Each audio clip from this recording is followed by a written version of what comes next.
Hello, everyone, and welcome to the webinar produced by Business Performance USA. Today, we're going to be talking about listening, keys to better listening, and we're excited to have back Kathy Wright, and I'll talk to you about her in just a moment. I want to tell you a little bit about Business Performance. We produce these business webinars every Tuesday at noon Central and have now for several years. There is quite a wealth of information out on our website. We'd love for you to just become a complimentary member, Business Performance USA. All you need to do is go to businessperformanceusa.org and you'll be able to sign up as a member, and you can go out there and see all these webcasts that we've had from experts from around the country on a variety of topics, and we host these every Tuesday. I'm Cynthia Stewart, and let me show you. There we go. I'm Cynthia Stewart. I'm your host today, and I'm managing partner for Evermore Services, my company in providing management consulting to help build tomorrow's businesses today. And your executive presenter today is Kathy Wright. She is the Chief Operating Officer for the Institute for Conversational Fundraising. Now, we want to make sure that this hour is worth your time, so all you need to do is type in a question. I'll be monitoring to see what questions you might have, and we'll ask Kathy those as we go along. And also, when you sign up as a member, you can always go back and see this webcast again or share it with anyone at your workplace or at home. If you want somebody at home to listen better, then you might want to share it at home, but we welcome you to do that. So let's go to introduce you first to the Institute for Conversational Fundraising. What they do is they provide the Asking Academy, and they help equip leaders to dramatically transform their fundraising results. And you can find out more about them at conversationalfundraising.com. And here you are. Here's Kathy. Kathy serves as a trainer and a business advisor and a consultant, and she has specialties in management, leadership, training, and specifically fundraising. She's got over 30 years of experience and has provided leadership insight and wisdom to scores of nonprofit organizations, and we can underscore scores. She's been renowned for her training programs, some of which she has personally designed for all kinds of organizations within her community. And she holds a degree in business management from the University of Wisconsin-Madison and has a Master of Human Relations from the University of Oklahoma. She's a trained facilitator for both DDI and Achieve Global, and a certified consultant for Peter F. Drucker Foundation Organization on Self-Assessment Tool. And she served as executive director for both local nonprofit and national organizations, development director for 2 nonprofits, and as a voluntary board member for several community organizations. So she has experience for nonprofits on both sides of the table. And now, as the COO for the Institute for Conversational Fundraising, she helps organizations to dramatically transform their fundraising results. Okay, so with that, what I'd like to do is go ahead and turn this over to Kathy so she can get started on Lend Me Your Ear, the keys to better listening. And Kathy, you can go ahead and go off mute now. And if I'm going to go ahead and send this presentation over to you, and if you'll just click OK. I hear sound coming on. Okay. Oh, good. I hear you. And good. We'll see. I don't see your screen yet, but it could be just on my end. Have you shared it? I have. Okay, good. So there we go. All right. Very good. Kathy, with that, I'm going to mute and let you take it away. All right. Thank you, Cynthia. And thank you for having me back today. I hope that those of you who were with us last month and had the homework assignment had a month of mindful listening while you were working on your homework. And I wanted to tell you that something just came across my desk this morning that I wanted to share with you, just to kind of put us in the right frame of mind for listening. And it was just a little quote that said, "Listen, the greatest gift you can give another is the purity of your attention." And sometimes that concept gets lost in today's world. So I'm glad you're here today. I'm glad you're wanting to become a better listener, and hopefully some of the things we talk about today will help you find some keys to better listening. I'm just going to talk about what our three-part series has in store. The first webinar, which was last month, was a little bit about motivations to improve listening. Why do you want to become a better listener? That has been recorded. As Cynthia mentioned, you can find it on the Business Performance USA website.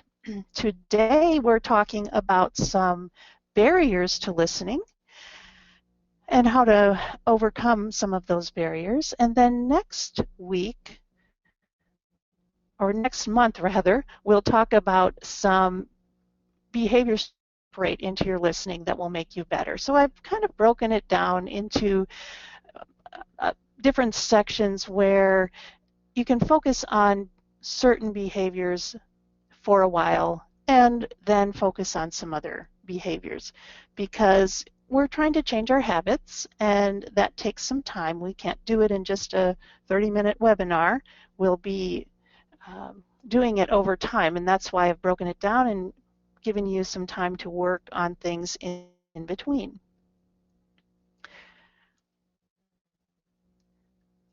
Little quote from Ernest Hemingway: when people talk, listen completely, because most people never listen. And if you're one of those people who does listen, it will make a big difference in both your work life and your personal life.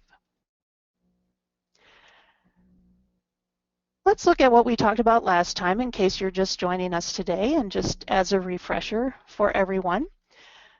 We talked about some of the reasons to become a better listener.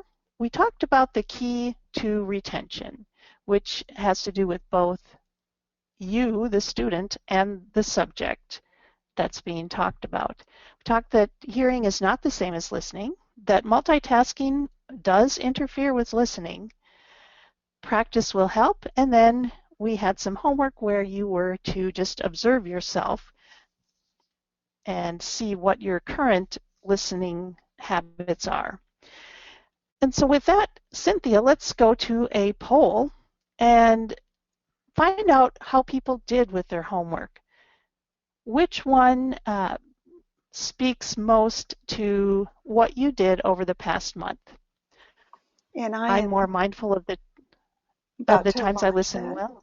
Sorry, go ahead.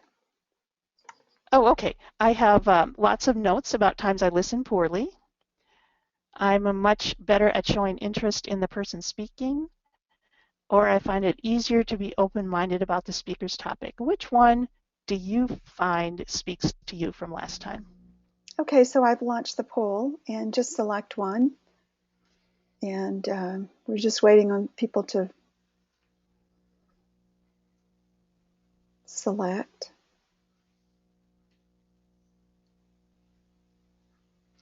If you And go so ahead really, and log your vote on one of these, whether, in fact, if you weren't here and you didn't do the homework, go ahead and select one.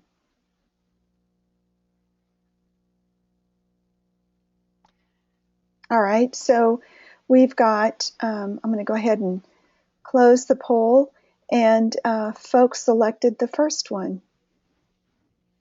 so good. People are becoming more aware of how they listen well. That's wonderful. And just as a reminder of the keys to retaining what you hear, first, it's about you. Second, it's about the subject. And so one of the things that, again, I want to reinforce is that we have to remind ourselves that we are interested in this subject, whether it is something that you naturally are interested in or something that you just maybe want to or need to learn a little bit more about, that if you, using your mind, tell yourself that you're interested, it really makes it easier to listen because you're listening with interest in mind. And as Larry King says, I never learned anything when I did all the talking. And so let's move on to our main topic for today, which is barriers to listening. Now, I have a picture here of my granddaughter. That's one way that's a barrier to listening, right? We close our ears, la, la, la, la, la. We just don't want to hear it. But what we're really going to talk about today are barriers of the mind and barriers of the body. So there are ways that your mind can get in the way, ways that your body can get in the way. And just remember that you cannot truly listen to anyone and do anything else at the same time. And we talked about that last time, about multitasking and trying to do more than one thing at a time. But if you'll just keep in mind that you want to listen and not do anything else, you'll become a much better listener. So we'll be spending our time focusing on two key areas. Recognizing the behaviors that inhibit listening, because you have to first know something before you can work on eliminating that habit. So we'll first look at the behaviors and then think about eliminating them. All right, so let's talk about these behaviors. As you might guess, interrupting a person is a really strong barrier to listening. What does that say when you're interrupting the person speaking?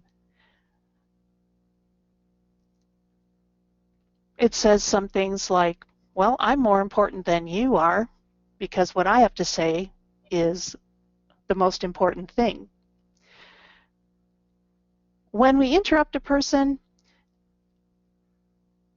sometimes we can interrupt in our mind by mentally arguing with what the person is saying instead of being open-minded toward what that person is talking about.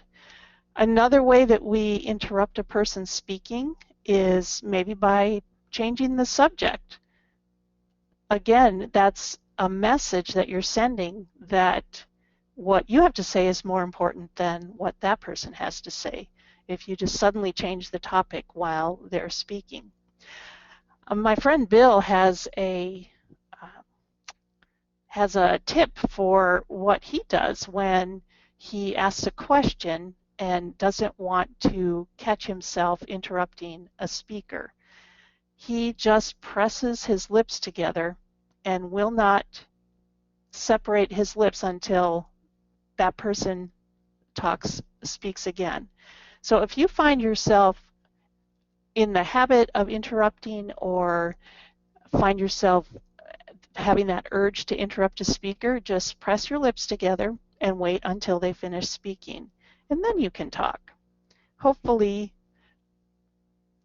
they'll give you an opening so that you can have a real conversation instead of a monologue. You know, in thinking about interrupting, that seems to be a common practice on television. A lot of these shows with the talking heads make it seem like it's okay, like that's the thing we should be doing. That makes us look assertive, it makes us look aggressive, and makes us look knowledgeable if we can just talk over another person. But in reality, interrupting a person speaking is a barrier to listening. Next is being distracted by my surroundings. Now, this is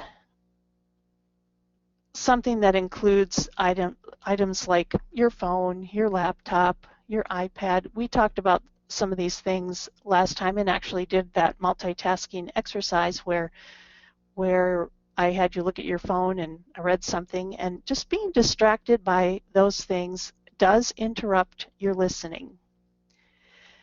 Sometimes it's the actual room itself. Maybe the room is too hot or too cold or too noisy. There are things going on in the corner, they're setting up the catering or whatever it is.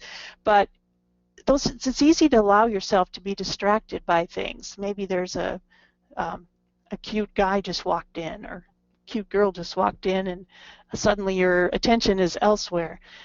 But that's one of those things where it's a mind over matter, and choosing to listen rather than be distracted by the surroundings is something that will help you to become a better listener.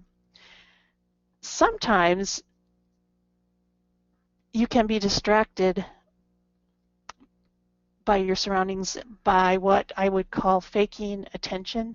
So you look like you're paying attention to the speaker, but actually your mind is somewhere else. You've tuned into other things. You're distracted by something that's in your head, your own head. And being distracted by surroundings is a poor listening behavior.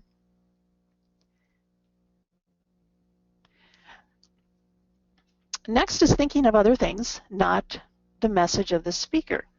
Excuse me a moment.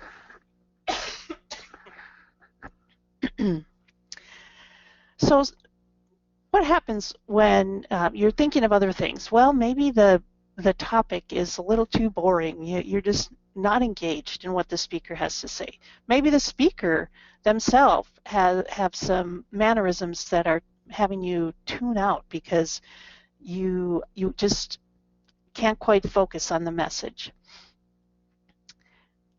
These are some of the things where your mind, again, gets in the way of listening. Maybe you're daydreaming about what you're going to have for dinner or whatever it is that your mind just went to, but you're thinking of other things. Sometimes it's what I call competitive speaking. You're thinking about what you're going to say next because you need to have an argument to, or a story or something to insert into the conversation. Or sometimes, and I know I'm guilty of this, and maybe you are too, but maybe you're sitting in a group setting and you're having a conversation with someone at a table, but there's somebody behind you that's having a conversation with someone else that sounds a little bit more interesting. So you're trying to listen to both conversations at one time. I can tell you, you just don't even hear anything from either one of them at that point because it is just too distracting to try to focus on the person in front of you and listen to a conversation behind you. So thinking about other things instead of the message is another barrier to listening. Now we talk about some uninviting body language. I'm sure you've had the experience of talking with someone and you just get a feeling that they are they're not receptive to your message, and they didn't say anything, but their body language did. Some of the things that they maybe were doing is crossing their arms. And so as we're talking about these body language items, keep in mind for yourself how you might project that sort of image. Well, I've had somebody say, well, I'm crossing my arms, but it's because I'm cold. Well, that may be, but just remember what message you are telling this, really communicating to the speaker when you have your arms crossed.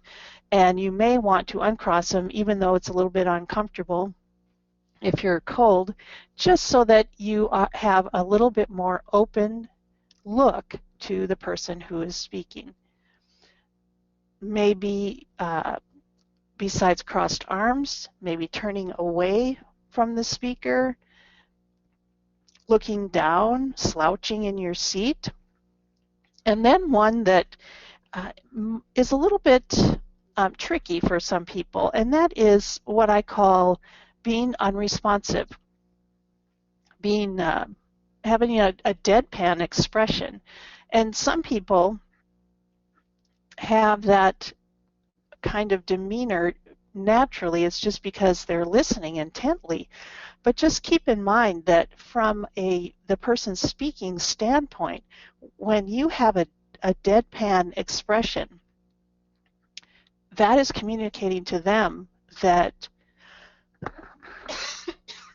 excuse me, I'm going to take a little drink of water here. So an unresponsive facial expression just is not very welcoming to a speaker. So keep in mind, if that is your natural way of listening, you may want to start incorporating more behaviors like smiling and actually looking at the person, showing a little bit more inviting body language. And finally, we have letting emotions get in the way. I tell you now, with the upcoming election year and even some of the other items that have been in the news of late, just the topic can cause us to have an emotional response. Maybe we have a prejudice toward some kind of something that we hear. We have preconceived ideas about the topic. Maybe we're reacting to some red flag words.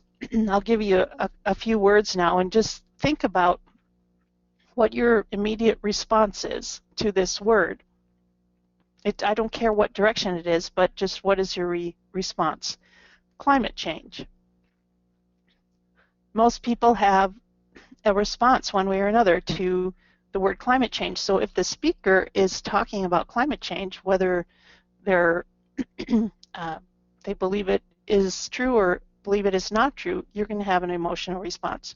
And what that does is it gets in the way of you hearing what that person has to say before you draw a conclusion.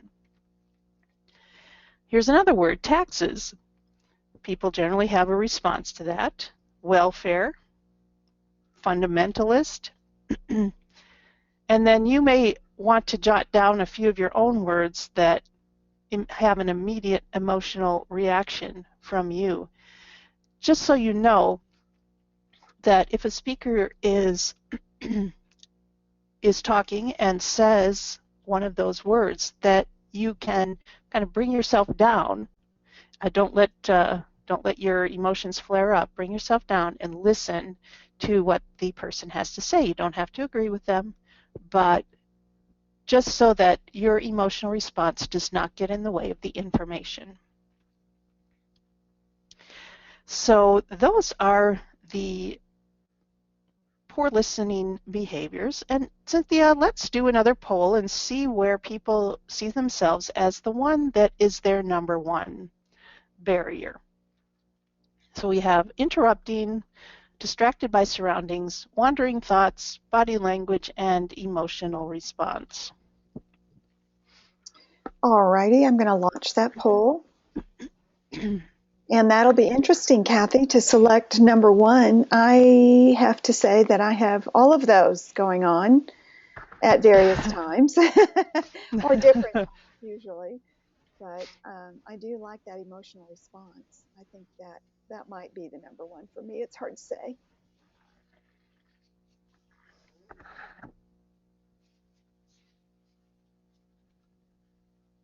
All righty.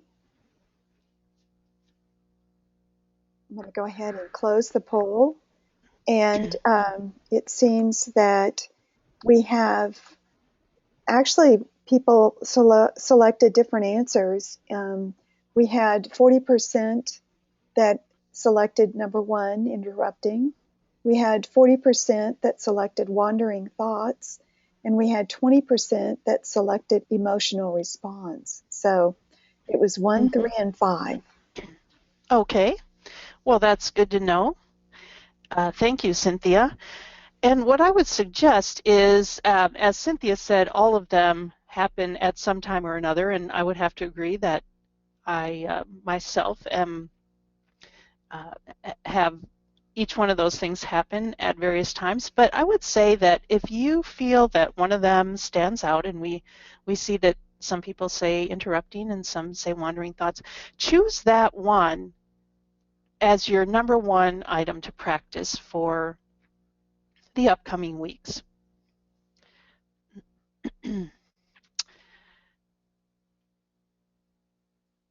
And as we talked about last time too, the keys to making a change, because that's what we're trying to do here, is to change our behavior. It's not easy. It actually raises your blood pressure, raises your heart rate when you're practicing and working on something. But the keys are to decide, to plan, and then to practice. I want to tell you a story about my friend Baron Ryan. You saw his name there, but here's his picture. Baron is a young man who is an excellent pianist. He has a Keyboard Confidential program that he takes around the country. He plays a lot of jazz music and stride piano, but what he told us is that when he practices, this is what he does. He takes a piece of music and he starts with the first note and he plays it 7 times. Then he takes the first and second note and plays them together 7 times. Then he adds the third note 7 times, all throughout the entire piece until he has the piece learned. Now that, I play piano too, and that is daunting and impressive that he will take that type of practice, that deep practice and time-consuming practice, but the results are fantastic. And in just a minute, I'm going to play you a little something of Baron's in the background as we finish up what we're talking about today. But just keep in mind that practice has to be deliberate, and you have to have a rhythm, a routine, or nothing will change. As practice is the hardest part of learning. So now on to your homework. What I've done with the homework on your handout is that I've made a little box there. So if you want to, you can cut it out and take it with you or put it up in your office or something. But just as a reminder that this is what I want to practice for the upcoming month. So for your homework, it's never interrupt the person speaking. As you might expect, it follows just from our barriers that we talked about earlier. Ignore potential distractions. Stop letting your mind wander. Eliminate uninviting body language. And set aside emotional responses. So, Cynthia, I'm going to try this to play Baron's music here in the background. I'm going to disconnect my headset and go directly to my computer speaker. And we'll see if we can have Baron in the background there as we finish up. I'm seeing the video, and I'm hearing a little bit of it. All right. Okay. Let's see. I'll get back to my slides here. Actually, leave it, I think, if you'll just leave it. Oh, are you done? Oh, yeah, I think we're finished. Okay. If people have questions, now is the time. Okay. But I did want to say thank you. Yeah, we can hear that. We do have a couple of questions. All right. Let's see. Do you think that your uh, being a better listener impacts your actual personal brand, Kathy? Oh, absolutely. Absolutely. That's interesting because, all right, I'm going back to my headset. Can you hear me? I just unmuted. Yes, I hear Okay. you good. All right, good. Okay, good. I went back to my headset because with the Baron, that was us trying to do two things at once, right? And that interferes with our listening. So, so I turned him off. You'll have to go to YouTube and find Baron Ryan if you want to listen to some more of his music. But yes, and personal branding is. I bet that question's from Victor. But thank you, Victor.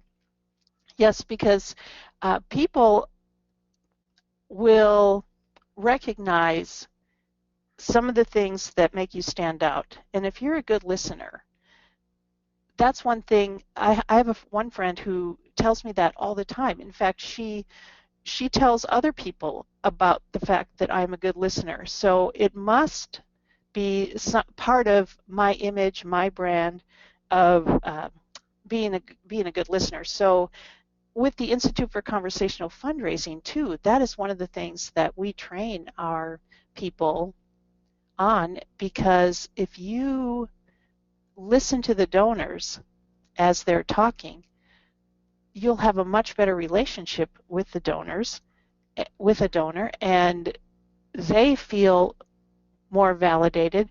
They more engaged with your organization. And we've had people report back time after time that when they listen, they get a much better response.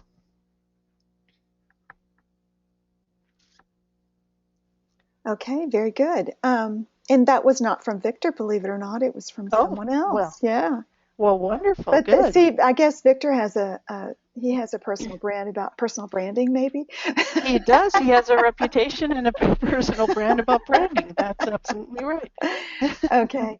Um, how do you feel about qualifying the apparent body language you encounter in meetings? In other words, just asking people um, how they're feeling or Mm-hmm. verifying what you think you're seeing. What do you think Mm-hmm. about that? That's a good point, particularly in meetings, because, let me just back up just a little bit, because when we talk about listening, there are various different scenarios. We were talking about face-to-face, one-on-one conversation with a person. We have a meeting setting where many times people have their laptops because they're taking notes, or uh, various things like that are happening where they're actually listening, but they are somewhat distracted by their technology. And just, you're right, if you find out how you can ask. The only way to find out is to ask, right? And asking about how people are doing, if the pace is right, whatever it is that you need to clarify to make sure that what you're observing is not something that's a barrier to their listening. That's that's a very good point. And that's, from you as a speaker standpoint. Then as far the other scenario is maybe a speaker on a platform, on a stage, in a big audience setting. And how do you show that kind of speaker that you're listening? Interesting, my friend Anne Friedman she teaches public speaking, and she's got a book coming out, Public Speaking for the Genius, but in it she says that people have a shorter attention span than a goldfish anymore. And that is really kind of sobering, because we're talking less than 8 or 9 seconds. So if you're a speaker on a platform and you have all these distracted people in the audience, it's a little disconcerting. So if you are one of those persons in the audience who is actually paying it more attention than the goldfish, then that speaker will be so grateful, and they will actually spend time talking. It'll seem like they're talking right to you because you are one of the few people that they can focus on. And having experience as a speaker on stage, it's really helpful to have those people who are engaged and are listening well. So again, that will make you stand out. Okay, another question. How do you prevent your mind from wandering? Well, we will talk about that a little bit next time too, but that is a matter of self-discipline. And again, you find yourself wandering, and I do it too, we all do it, where all of a sudden I'm thinking about my granddaughter or whatever it is, and you just have to bring yourself back. If you I do Tai Chi. I was doing Tai Chi this morning, and one of the things you want to do is keep your mind centered in the soles of your feet. Well, I found my mind wandering to all kinds of things. I was looking out the window. I saw things happening out there. So again, it's a matter of self-discipline. And all I can say is that it takes practice. I notice that my mind wanders sometimes because of what the speaker has said. Mm-hmm. Sometimes I feel like, or I'm trying to validate in my own experience what Mm-hmm. they're saying. So I do notice in that sort of, then you find yourself moving away from listening. You have to kind of catch yourself and come back. But it's Mm-hmm. not always because there's something outside of what they're saying. Sometimes what they True. say That's true. And get you thinking. one of the things I do when that happens is, generally most of us have a notebook or something that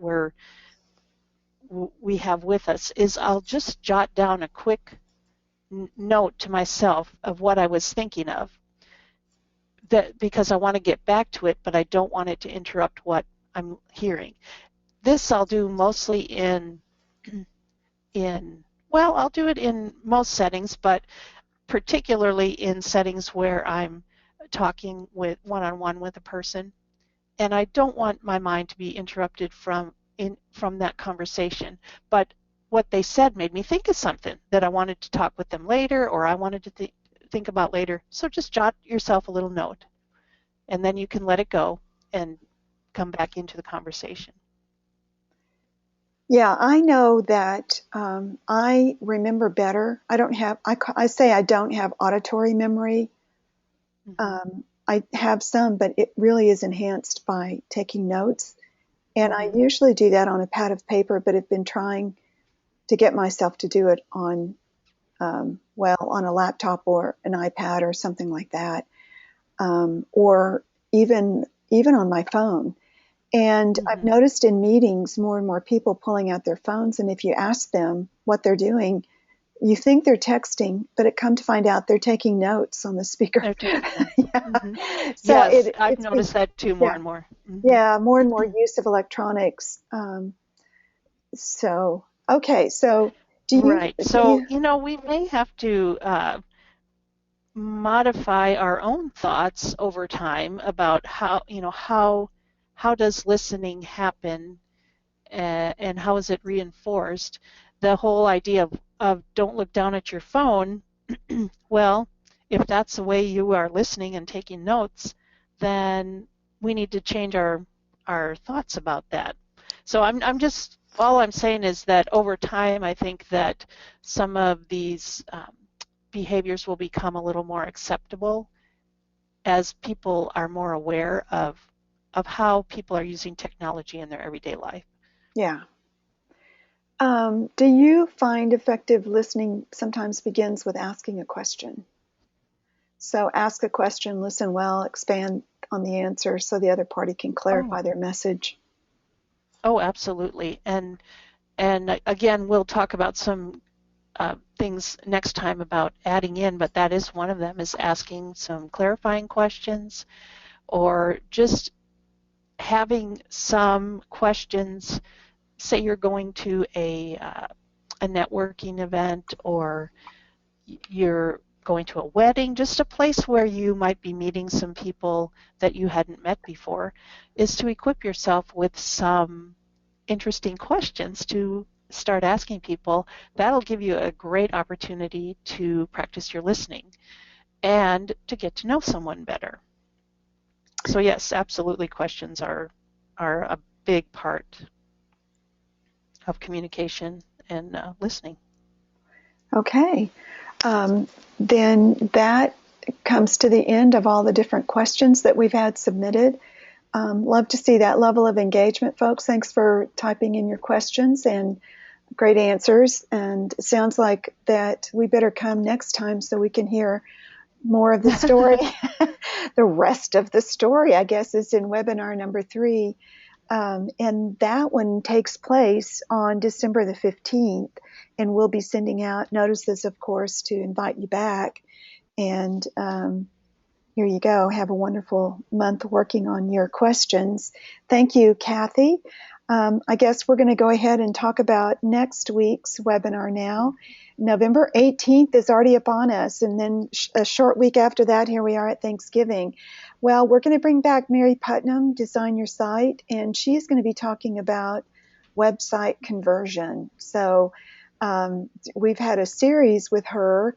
If you are interested in website design and if you have your own website, hopefully everybody has their own website at this point in time.